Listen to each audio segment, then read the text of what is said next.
pretty soon here. Because I want you to be able to read and get out of here before it gets so dark we're afraid to go outside.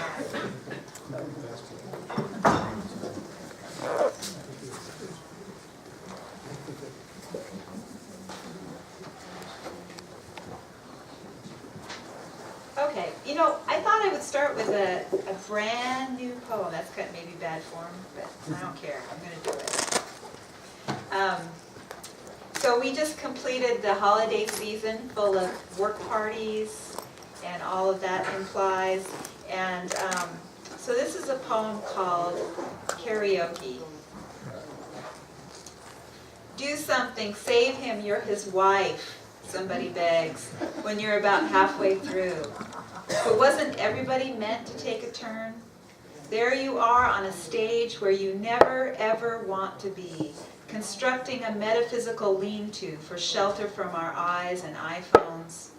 It's suddenly clear how much effort goes into just being, just holding ourselves still, our bizarre niceties and plastic lays, our one saucy meatball you stabbed, then abandoned on a sad paper plate.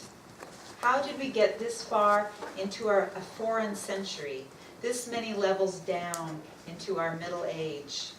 Outside the bar, it's night.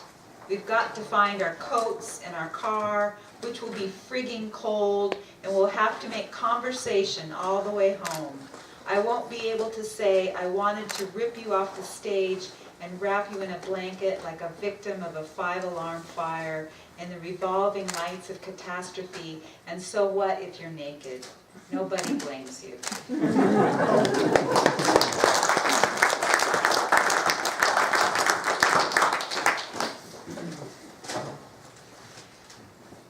This one's called I Dreamed of Obama on the night of his first election. He stirred the coals of my dwindling campfire. We were alone. Blue tendrils of smoke punctuated the Mesozoic haze like a scene from Johnny Quest. Up and down the basin, Americans smoldered. The tent flap behind us fell open meaningfully, and my voice was low. I'm unnerved now by what I confided. His hand at rest on my knee. We camped at the edge of a rainforest that hissed like a plane crash, like the mouth of a beast, tangled and treacherous. Our ways on the eve of battle, tender and lit from within. This is the last time, I whispered. I can't keep carrying this much, either way. Yeah.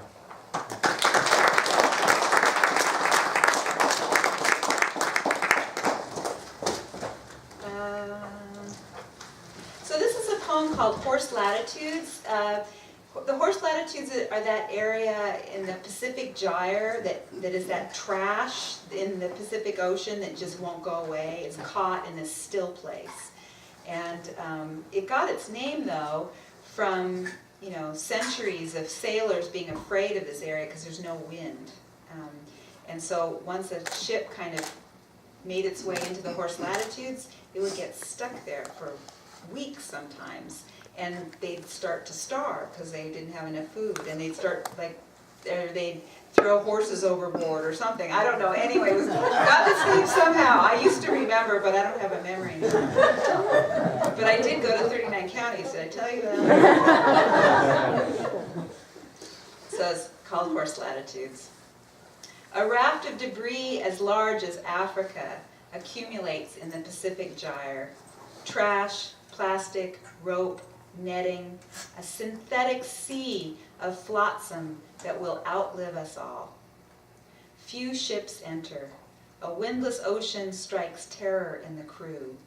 If you can't imagine the camera pulling back until we see the curve of the earth, pulling back to reveal the atmosphere's blue glow and still not bounding the garbage.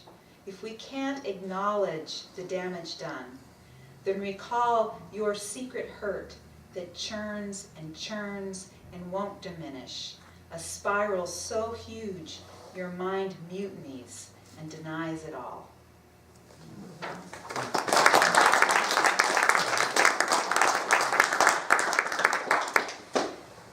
And this is called At 50.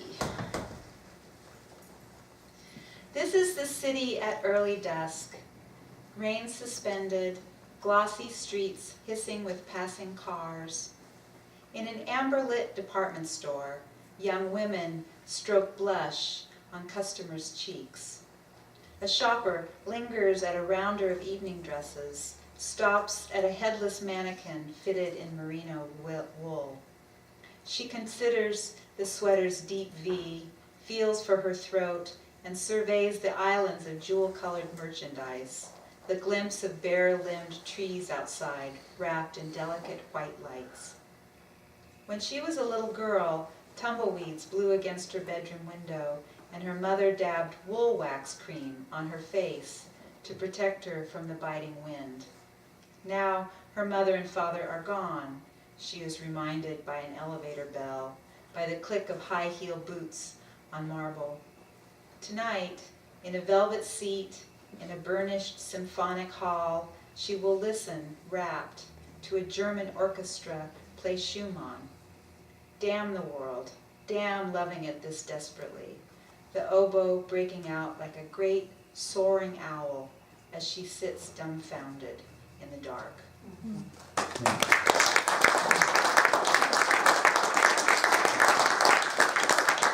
So I'll finish up with, I think maybe 3 poems from Plume. Plume is a book of poems that are all to do with the Hanford nuclear site in Richland, Washington, which is my hometown.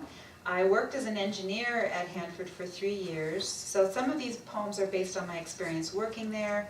Some of them are based on the history of the site and the history of the contamination at the site.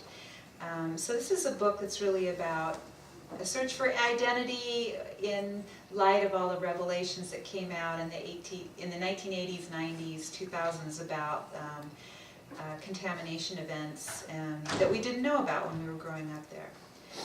So I'm going to start with Close to Home with this story. It's a poem that kind of gives you a sense of our next door neighbors, the Mumfords. On Cottonwood Drive. In this story, my brother is 4 and sleepwalks out our front door into the dark lawn in his nightgown. In truth, he woke lifting the latch. Our family stories mostly abort before they're begun. But in this story, he wanders into a fight. Mr. Mumford next door is chasing his son Spencer with an axe. It was years later, and he watched from the window. We sometimes wagered which Mumford would get murdered. But in this story, my father wakes at the sound of the opening lock and blunders into this scalp hunt. The Mumfords took their fight inside, and Mr. sank his axe in Spencer's bedroom wall. In truth, I like this version of 2 versions of the truth combined, because it tells how close we lived.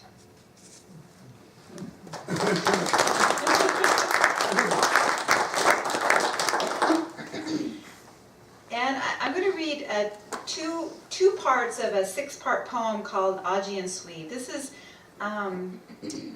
poems that are based on research that I did about the site. But so in the first 2 sections, the first section is just the story of Hercules, and then the second section sort of riffs off that and uses a story that I plucked from my reading about Hanford. So it starts with the 5th labor of Hercules. Augeas's vast herds of cattle were divine, but their shit was earthly and divinely abundant. The stench hung over the valley, palpable. Nobody waded into the foul stable without drowning. This gave Hercules his idea to divert 2 rivers, the Alpheus and the Peneus, and sluice the filth away, which he finished in a single day. Then he slew King Augeas to remind us the world belongs to gods and kings, that exacting justice is worthier than atoning for sins. No more mention of the 2 gangrenous rivers, the women downstream washing clothes or their children bathing. 2. Augean Gray, 1954. Flakes emitted from the processed stack could be discerned by the eye, the way one might hear the taps of countless leather soles treading a busy bus lot, and yet not attend them, not notice their drift and fall. Say the click of my mother's heels as she pushed one baby in a carriage and pulled another by the hand through the nearby village in August, as it snowed radio ruthenium. She wouldn't know to listen. If only she'd thought to ask why snow fell that summer. If only the villagers had asked why 17,000 signs were erected all over the desert to say, keep off the grass.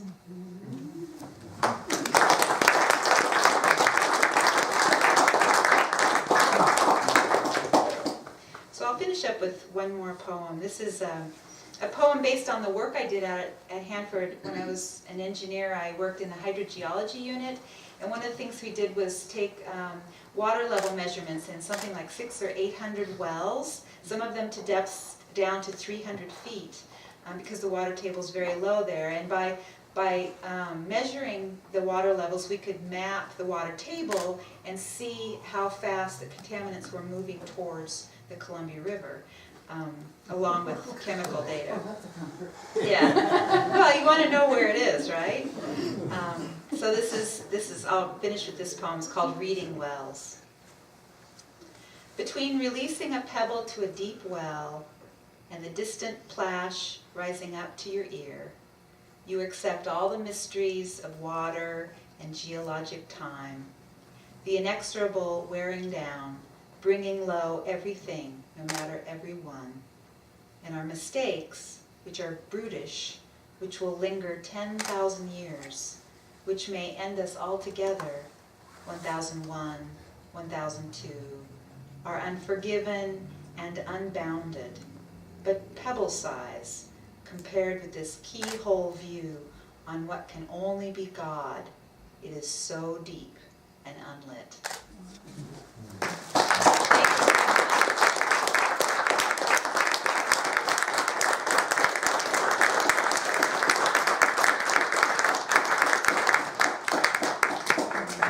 Thank you so much. I really, I just want to thank you for your dedication to poetry and all that you've given over the last, well, all that you've given in your lifetime, but especially over the last couple of years, really bringing poetry out to areas where both kids and adults alike may not have had an opportunity to listen and to learn about it. And that's just, it's pretty incredible dedication to give your life to that. So thank you very much. Thanks.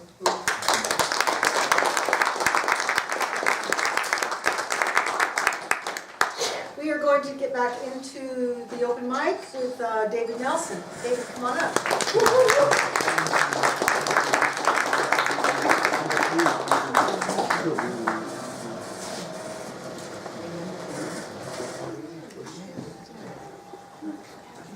I feel both honored and ashamed in following you. Excellent reading. Thank you very much. I wanted to prepare, well anyway, first what I did was I wanted to do some poetry that was themed. What I did was I ran the phrase ghost town poetry through a anagram generator and produced over 46,000 combinations, enough to like easily write an epic poem just This is like one of with those really those. long ones, is it? No, the next one is though. So these are some of the anagrams I pulled out. They don't express my feelings about ghost town poetry at all. Oh, sure. Ghetto sworn typo, Awesome. sponge-worthy tot, tow rope thong sty, ope, that's O-P-E, ope snotty growth, wet stogie pronto, my personal favorite, west go thy proton, hot pottery gowns, toothy twerp song. This one is really weird. I had never heard this word before, and it's kind of offensive. Gypster Hoot Town. A gypster is a gypsy hipster.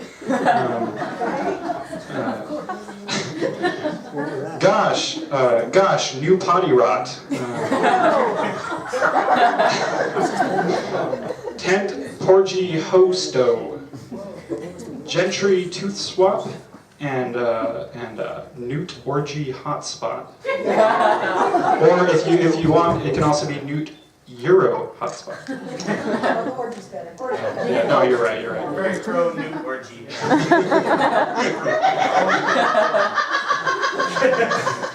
So this poem I prepared for tonight. I wanted to do something special, and I have to say this poem is, in some sense, special. This is called. This is. I'm so sorry, you guys. Okay, this is called the Vancouver Poetics Manifesto A. The Vancouver Poetics Manifesto contains all poetics. The Vancouver Poetics Manifesto contains no poetics. The Vancouver Poetics Manifesto contains some poetics. The Vancouver Poetics Manifesto contains many poetics. The Vancouver Poetics Manifesto contains an average number of poetics. The Vancouver Poetics Manifesto contains 17 poetics. The Vancouver Poetics Manifesto contains only one poetic. The Vancouver Poetics Manifesto contains 38 poetics. The Vancouver Poetics Manifesto contains exactly 106 poetics. The Vancouver Poetics Manifesto contains exactly 5 poetics. The Vancouver Poetics Manifesto contains approximately 3,467 poetics. The Vancouver Poetics Manifesto contains 3,467 and 1/2 poetics rounded to the nearest 100th. The Vancouver Poetics Manifesto contains the square root of 2 poetics. The Vancouver Poetics Manifesto was Dada before Dada. The Vancouver Poetics Manifesto is anti-Dada. The Vancouver Poetics Manifesto was Nouveau before Art Nouveau. The Vancouver Poetics Manifesto is anti-Art Nouveau. The Vancouver Poetics Manifesto was romantic before Romanticism. The Vancouver Poetics Manifesto is anti-Romanticism. The Vancouver Poetics Manifesto is indifferent towards Romanticism. The Vancouver Poetics Manifesto is indifference towards Art Nouveau. The Vancouver Poetics Manifesto is indifferent towards Dada. The Vancouver Poetics Manifesto is not indifferent. The Vancouver Poetics Manifesto is the poetics of unpretentious tolerance. The Vancouver Poetics Manifesto is the poetics above the common asshole. The Vancouver Poetics Manifesto is the poetics above the common Ubermensch. The Vancouver Poetics Manifesto is urban. The Vancouver Poetics Manifesto is suburban. The Vancouver Poetics Manifesto ignores the urban pretense. The Vancouver Poetics Manifesto reveals the vanity of the urban scene. The Vancouver Poetics Manifesto has no need to transcend the urban. The Vancouver Poetics Manifesto is indifferent towards the urban scene. The Vancouver Poetics Manifesto is free of the suburbs. The Vancouver Poetics Manifesto is poetics of necessity. The Vancouver Poetics Manifesto is poetics of nature. The Vancouver Poetics Manifesto is inherited. The Vancouver Poetics Manifesto is intuitive. The Vancouver Poetics Manifesto is internalized. The Vancouver Poetics Manifesto is a parody. The Vancouver Poetics Manifesto is unspeakable. The Vancouver Poetics Manifesto is secret. The Vancouver Poetics Manifesto demands a pretense of inferiority, but only a pretense. The Vancouver Poetics Manifesto has no need to mock outside poetics. The Vancouver Poetics Manifesto demands a refinement that is ungraspable by the refined. The Vancouver Poetics Manifesto is unnecessary. The Vancouver Poetics Manifesto came before all other poetics. The Vancouver Poetics Manifesto states that visitors will wonder if Vancouver poetics are ingenious or naive. The Vancouver Poetics Manifesto states that visitors will wonder if Vancouver poetics conceal a smirk. The Vancouver Poetics Manifesto has no need to state that there is no concealed smirk. The Vancouver Poetics Manifesto has no need to state anything at all. The Vancouver Poetics Manifesto has no need to state. The Vancouver Poetics Manifesto has no need of a state. The Vancouver Poetics Manifesto has no need of multiple states. The Vancouver Poetics Manifesto has no need of no state. The Vancouver Poetics Manifesto has no need of a state or no state. The Vancouver Poetics Manifesto has no need of a state and no state. The Vancouver Poetics Manifesto has no need of multiple states or no state. The Vancouver Poetics Manifesto isn't the Vancouver Poetics Manifesto. The Vancouver Poetics Manifesto is the Vancouver Poetics Manifesto. The Vancouver Poetics Manifesto is and isn't the Vancouver Poetics Manifesto. The Vancouver Poetics Manifesto is neither being nor not being the Vancouver Poetics Manifesto. The Vancouver Poetics Manifesto is not neither being nor not being the Vancouver Poetics Manifesto. The Vancouver Poetics Manifesto is manifest, is a deceptive truth. The Vancouver Poetics Manifesto is manifest, is a meaningful lie. The Vancouver Poetics Manifesto is manifest, is a wonderful lie. The Vancouver Poetics Manifesto is manifest. Thank you.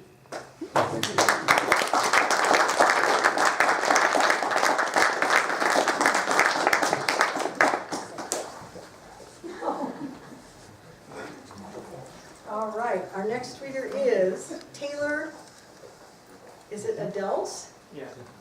His first time reading.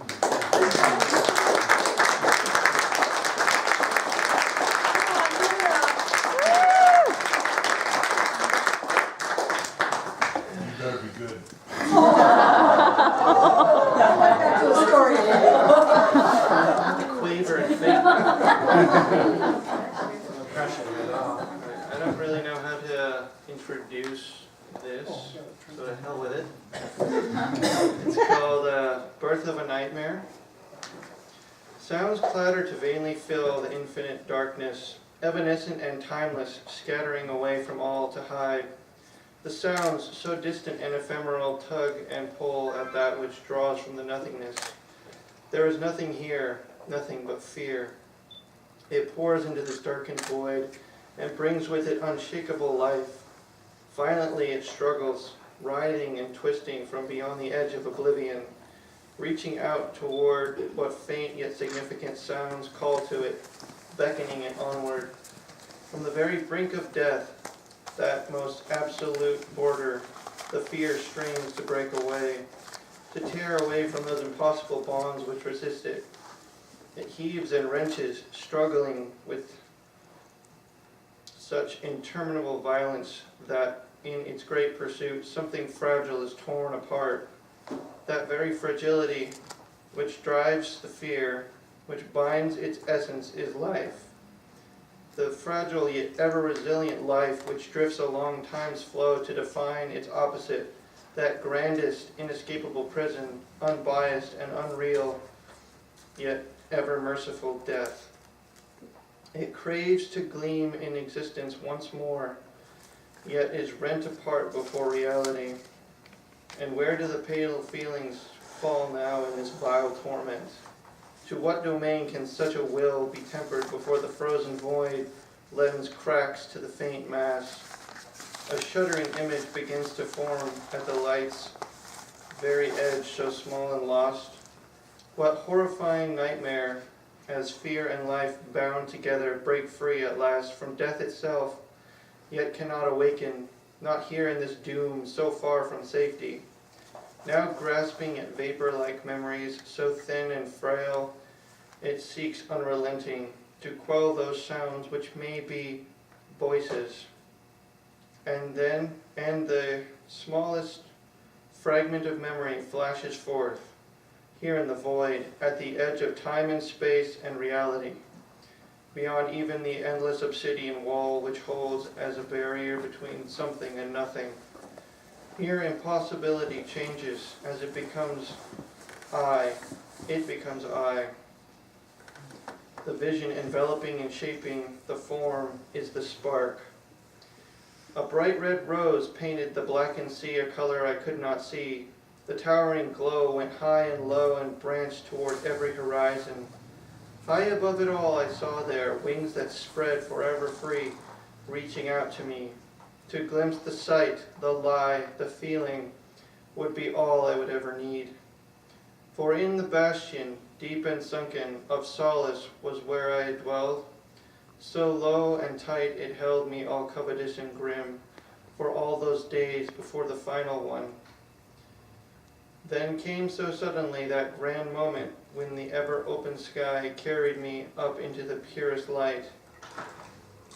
There, through new eyes, I saw the cataclysm open before me, and I beheld the writhing wrath, the searing spirit, the wanderlust in me. Through lands uncharted and tales untold I glide without dark thoughts. So filled with glee I fly away from me and run with the wind towards the sun. May paradise never seem so grand. May the greatest treasure never shine so brightly as the joy of being forever free. Over endless horizons of nature's jubilee, I embrace the glittering worlds beside me, and so cast off the shackles of all the shivering gloom. I deny dreaded apathy and seek instead the ever-changing beauty. My existential redemption claimed with laughter, my new eternity embraced eagerly. I am free. A piece of identity, a step into the labyrinth.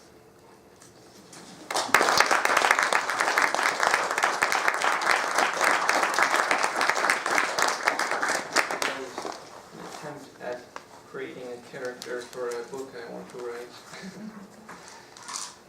And this is just some more fun stuff that I've done, more abstract stuff with words.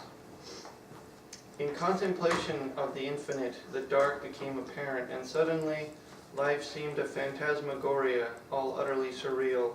Purpose then deviated to an unimaginable perspective that held every truth in obscurity. The fantastic vision opened up an astral plane in a nightmarish visage of death, the infinite, the darkness, forever coveting life, the finite, the light, the concept to rend madness in its wake.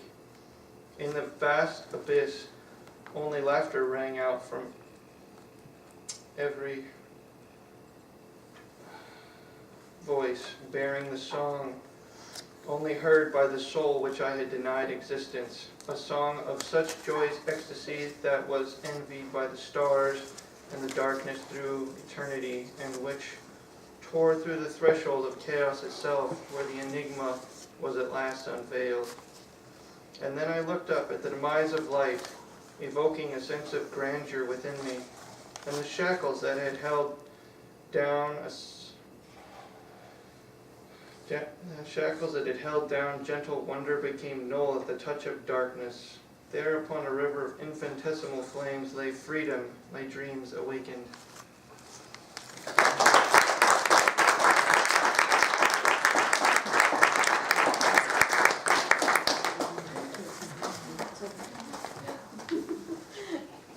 Hope you come back. Is Jerry in the house? I think Jerry left. I think I saw Jerry leave. Okay. Mickey O'Rourke. Come on. 13. What's that? I was number 13. Yeah, you're number 13. Woo! Where'd everybody else go? Jerry. Jerry's not. All right.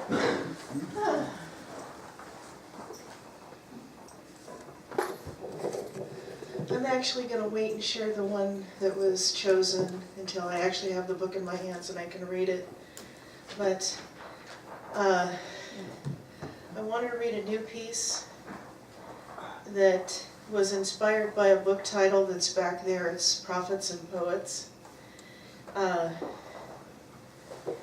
Poet, philosopher, prophet, observing, past and future gazing out from the present, from singularity, light and dark balanced, shadows dancing with rays of the sun, maiden seed, sprouted, rises, stretching her leaves to a brightening horizon, as mighty grandfather oak shatters Mother Earth with his fall.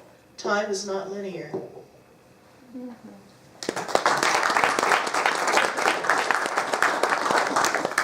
I wanted to share one that came from this wonderful old book of poetry.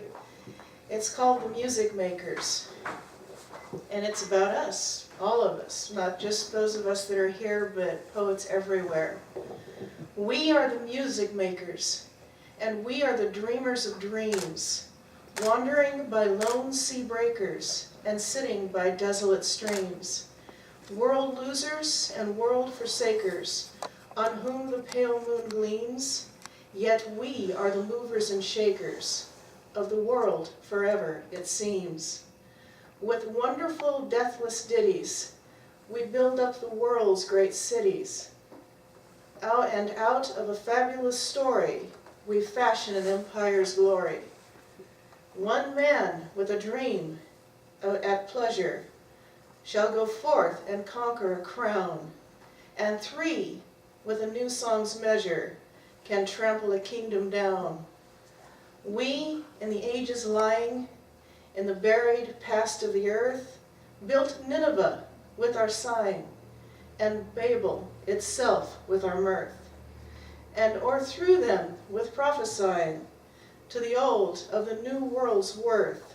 For each age is a dream that is dying, or one that is coming to birth. And this one is by A.W.E. O'Shaughnessy. Oh.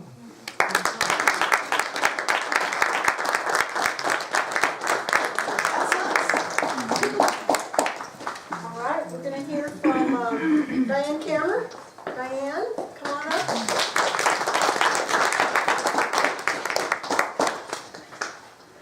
So I'm still involved with a poetry postcard group. They had their big thing in August that Chris introduced me to. And actually there's an offshoot that now we do it once a week. And I found that it kind of got me from writing like 4 stanzas and more down to like a very tight little poem. And it's actually quite a challenge, and I really like it. Okay, so this was a postcard of the sand dollar. Submerged. You never find them whole. Some gull or other captures them first, breaks them, takes all the good bits, then leaves the shattered remains stuck half in the sand, fooling you into thinking you've encountered perfection, instead of another broken promise in need of repair.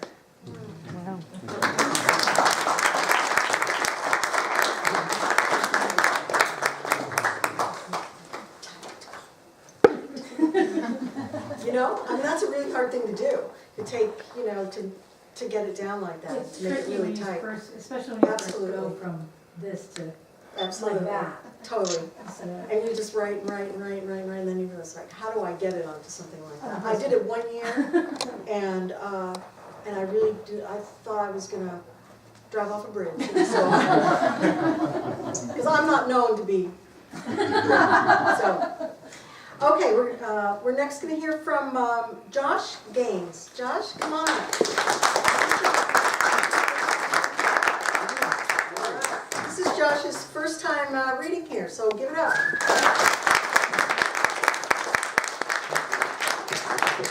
So I was gonna just read one, but this idea of horses being chucked into the ocean reminded me of something that has nothing to do with that, but it does have horses in it. So this is called Stumbling Behind the Plow.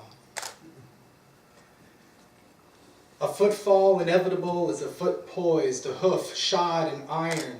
Iron beams born of rock, pounded by iron, mated with iron, layered by iron men of muscle and tracks to horizons because iron. because a horse hoof raised has plow earth beneath it, bracing for the blow. This hour's man steering this burden's purpose, also bracing, also weighted by sun's weight, responsibility of time. His soft footing on a planet made first of iron, despite the mass holding him to the core, he sometimes believes he feels the spinning of the earth and knows that there's something about the death of horses. Made to run like dreams, running, unbound by iron or leather, unbeaten by this year's crop. There's something about a foot that lifts and never finds the earth.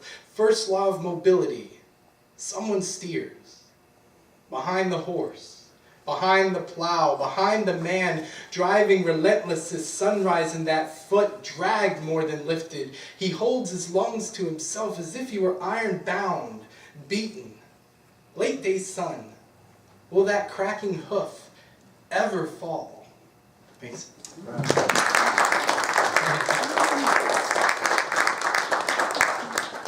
So for some reason I lived in Houston. I was supposed to live there a year, but gave up after 9 months and wrote this poem. This is called In Defense of the Non-Defense of Large Chunks of Houston, Texas. Houston.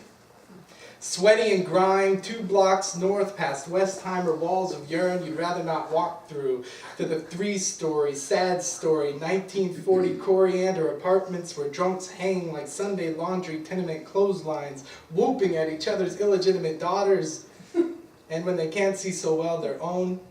From a window, someone snores.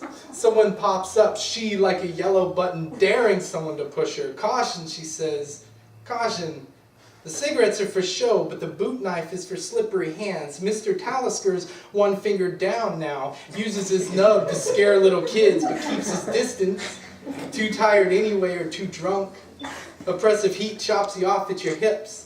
Leaves you low like window buzzing bass hydraulic Honda Civics on barrio glass bottle speed hump streets, shuddering epileptic little cars looking for shade beneath cardboard awnings. This neighborhood's changed. The place used to be the home of Towns Van Zandt, though there's no proof of it except for the brass gum stick plaque, green with the sun, spotted with Wrigley's. Now 14 Hard Rock Cafe glasses full of butts and ash on my floor 2's concrete stoop, behind real black iron bars taken from outside a church in New Orleans, where trumpets spoke louder than words, where flames couldn't burn people's foundations of home, just the church.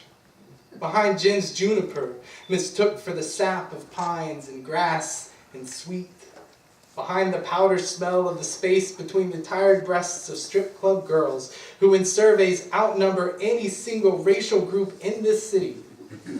Behind the salt haze that creeps from the Gulf of Mexico, reminding this place why it exists and why it should stop. Thanks.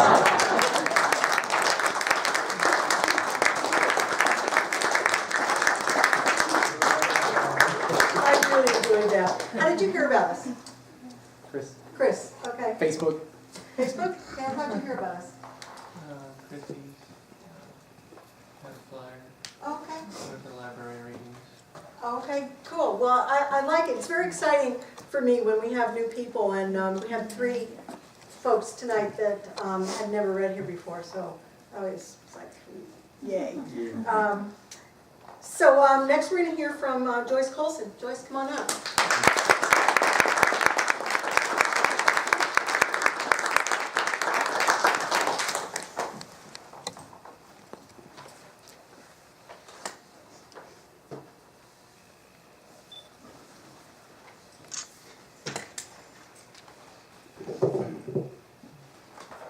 I want to congratulate Ghost Town Poetry for being here for 10 years.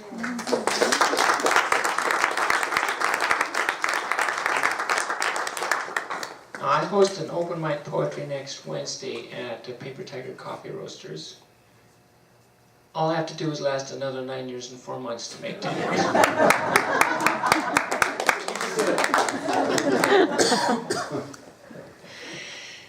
So join us there if you like, if you haven't got enough poetry tonight. The I'm not having a featured reader next week. Instead, I'm having a theme of looking back, inviting people to come and read poetry by deceased poets, or cease reading their own poetry halfway through.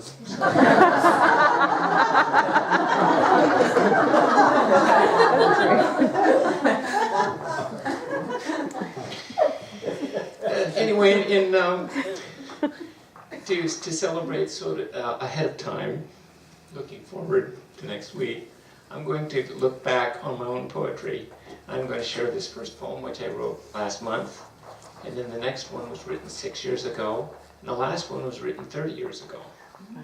So I'm moving backward in time. First one is called Accidental Death. The crunch, the crush, the crash. This is the accident of the headless horsepower. The maniacal mayhem of steeds that don't neigh. They rear up with hooves of steel and plunge their mayhem into confusion. There is a soft silence afterwards, an unhurried chill of sirens somewhere, a cacophony of curious witnesses. They do not cure the headless horsepower. They creep up with hooves of steel and plunge their gawking into confusion. The replay is deleted from the record. There was no reality beyond accidental death. The crunch, the crush, the crash of racing headless horsepower raced desperately to decimate time, a time for accidental death to be on purpose.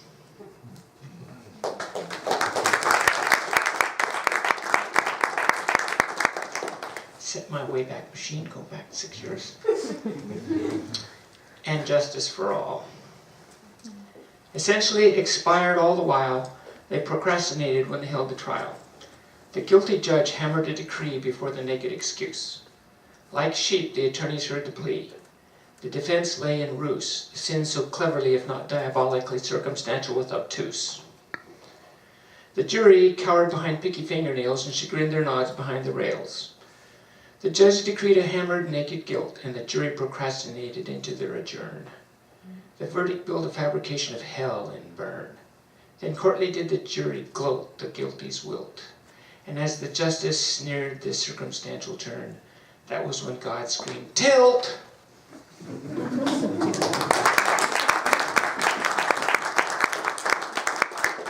As you can see, my most recent poetry is a little bit on the dark side, and the older one is just plain weird. Called Quantum Research.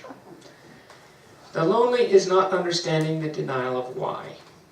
The pinnacles of truth collapse in an avalanche, rush down the slopes of perilous theories, and tumble into a dirge of shattered myths. Where the searching ghosts wander inside reality lies the loneliness of the not understood. The dream is empty. In the cosmic distance, imagination pins holes like islands that split infinity. Alone in the deep blue, electrons gather for a quantum leap. Mystery is thoughts folded away into the drawer of death.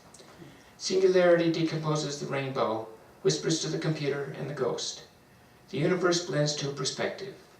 We are trees, telephone poles, forks, fudge, shirt buttons, drama, music, and etc.